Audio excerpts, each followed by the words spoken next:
नमस्कार ममता किचेन। आज के जे रेसिपिटा बानाबो सेटा होच्छे मांसर पकोड़ा। मांसर पकोड़ार जन्य देखुन मांस निये नियेछि आर एदिके किन्तु आमी आदा रसुन एकटु पेस्ट निये नियेछि आर एदिके किन्तु आमी दुटो किन्तु डिम दिये देबो।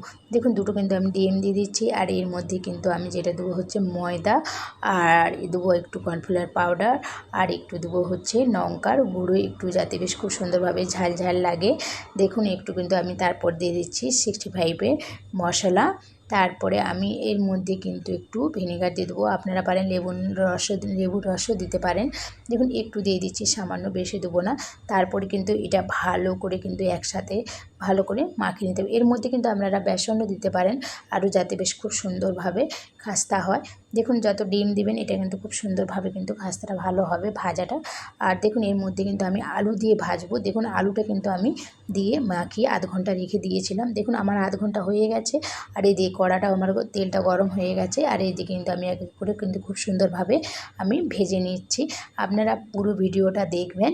দেখুন আমার কিন্তু ভাজা কিন্তু খুব সুন্দরভাবে আলু দিয়ে কিন্তু আমি ভেজে একসাথে আমি ভেজে নিচ্ছি আর খুব সুন্দরভাবে কিন্তু বেশ ভাজাও হয়ে গেছে।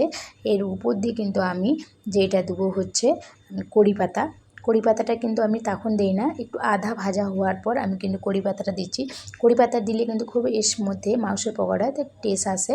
দেখুন এর মধ্যে কিন্তু আপনারা লঙ্কা যে বড় লঙ্কা পাঁচের মধ্যে ভাজতে পারেন, যেহেতু যারা বাচ্চারা খাবে নাও দিতে পারেন, বড়রা খেলে দিবেন। দেখুন আমার ভাজা কিন্তু হয়ে গেছে, আমি কিন্তু তুলে নিচ্ছি। এইভাবেই বেশ আলু দিয়ে আপনারা ভাজবেন। আর আপনার দিকে যদি ভিডিওটা ভালো লাগে আপনারা লাইক করবেন, কমেন্ট করবেন, শেয়ার করবেন আর আমার চ্যানেলটাকে সাবস্ক্রাইব করবেন। দেখুন আমার কিন্তু মাংসের পকোড়া এবার রেডি হয়ে গেছে। বেশ এবার কিন্তু আমি যেটা দেবো হচ্ছে চাট মশলা। এর উপর দিয়ে কিন্তু আমি একটু বেশ চাট মশলা দিয়ে দিচ্ছি। আপনারা এর যখন খাবেন তখন একটু বেশ লেবু নিচড়ে খেতে পারেন আর আপনারা এভাবে বাড়িতে বানিয়ে খাবেন।